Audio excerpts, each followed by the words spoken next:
We have some more breaking news for you out of Washington, where we saw an angry exchange just a short while ago on the investigation into the IRS targeting of conservative groups. This comes less than 12 hours after new Fox News polls show a vast majority of Americans want Congress to continue digging into the three main controversies. Those are the IRS targeting of conservative groups, the Department of Justice monitoring of reporters, and of Benghazi.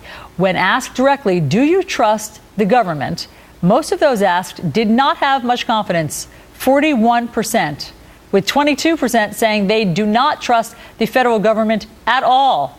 Watch now what happened when FBI Director Robert Mueller was questioned today about the IRS investigation. This was just an hour ago. Based on everything I've seen, quoting Mr. Cummings, the case is solved. This is regarding the IRS scandal. Which case? The IRS scandal. The IRS case? Yeah.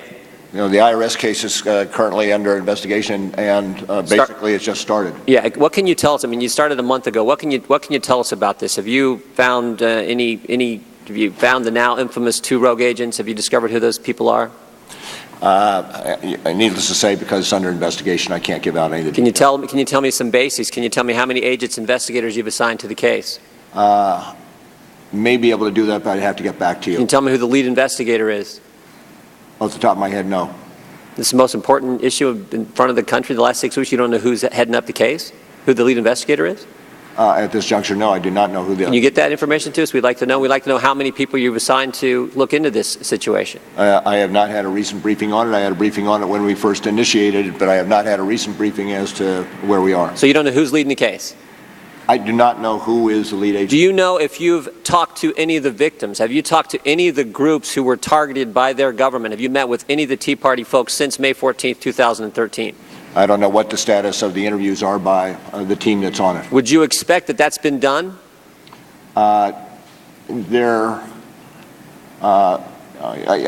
Certainly at some point in time in the course of the investigation will be done, but generally at the outside of the investigation you get the documents so that you can have a real... But don't you normally talk to the victims? I do not know specifically what is happening. In your extensive record and history and investigative work, don't you typically talk to the victim? It's a criminal investigation. Don't you typically talk to the victims pretty soon? I'm sure will happen.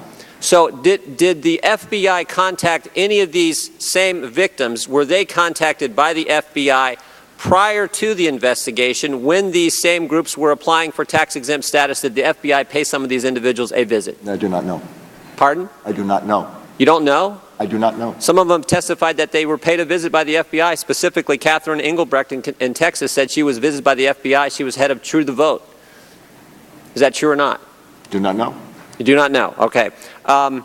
If the FBI did contact people involved in the IRS scandal, victims groups, prior to the investigation when they were applying for tax-exempt status, why was that the case? Why would you be looking into it? And was there possibly coordination with the IRS and why you targeted them? You're asking me details about the investigation. I'd be happy to get back. I'm not asking you details about the investigation. I'm saying why were people targeted before the investigation started? Why were they contacted by the FBI, people who are now part of Tea Party groups who were targeted by the IRS? You're asking questions about details of the investigation. I'd be happy to take that. That is not a detail about the investigation. That took place prior to the investigation started. May I please finish?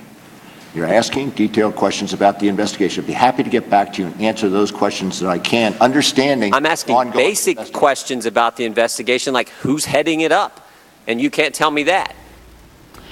So does all of this lead to a crisis of confidence in our government? Let's debate that. Tony Sayegh is the former press aide to GOP vice presidential nominee Jack Kemp and president of Talk Radio News Service. Mark Hanna is a former aide to both the John Kerry and Barack Obama presidential campaigns and a political analyst. And Dan Henniger is deputy editorial page editor of the Wall Street Journal. Gentlemen, thanks so much for joining me. Good to see you. Thank you. Daniel, I want to start with you because you published a piece yesterday in the Wall Street Journal which you titled "The Sum of All Fears." Can you explain what you believe the cumulative effect of all of these scandals has on Americans? Well, it's not just the cumulative effect of this, Allison. It's much else that's going on. I quoted a Pew poll that was released only in January, which said that 53% of Americans now regard the federal government as a threat to their rights and their freedom. This isn't saying we think government's too big. A threat to their rights and freedom, more than half the people in the United States. There's obviously a problem of some sort here. And we had the president just last week, after the surveillance leaks broke, saying that, look, we have a lot of oversight. We have the executive branch, the judiciary, the legislative branch. We have a lot of oversight.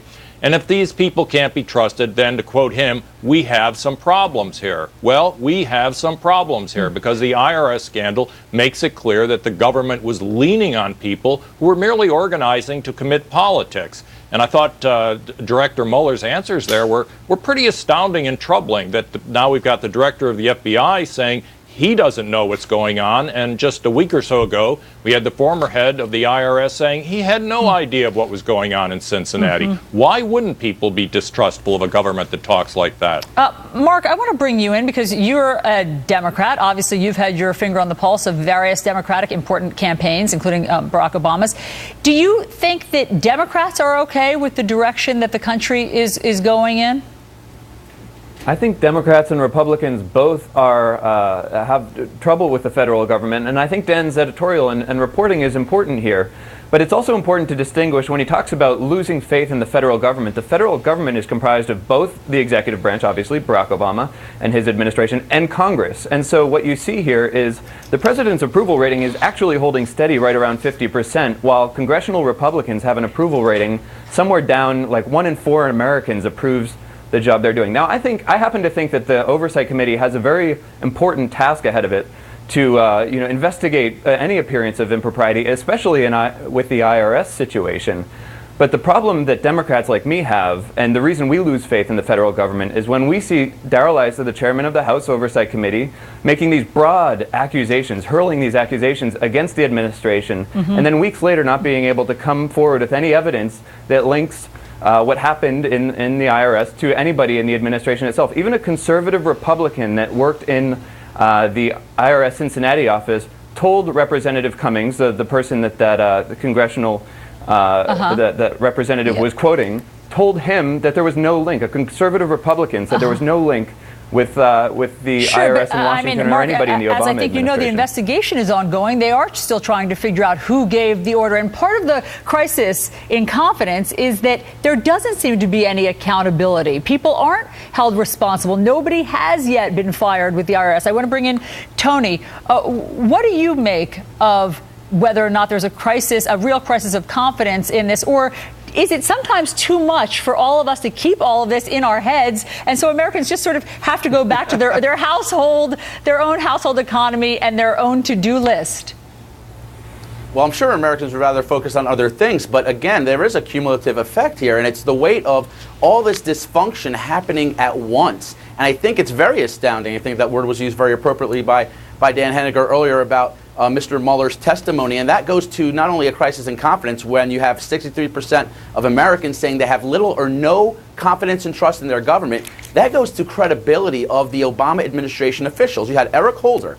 So you have people say maybe he didn't perjure himself, but he certainly misled the congressional committee he was testifying in front of on the Tony, doesn't James the Republican Rosen matter. Congress Hold on a second, Mark. constitute the government too? Mark, I never once interrupted you. Okay, Tony, This is finish your thought, and then I'll let Mark ask his my question. thought is just my thought is very simple. You have the head of the intelligence, Central Intelligence, who went up, Clapper, to a congressional committee. A Democratic Senator Wyden actually asked him the question, to which he said, no program like we just learned about the NSA is doing with the phone records existed. You have the administration caught in these bold-faced lies. So, of course, people are going to ultimately look at the whole situation and say, we can't trust what is going on in Washington. And because they're all viewing these things at the same time, it does create a crisis of confidence, and it's happening on the president's watch. Mark was absolutely wrong. The average of this president's approval right now is below 46%. Some polls show him at 44%. He is taking the hit, not just the institutions of government. Mark, what point did you want to make?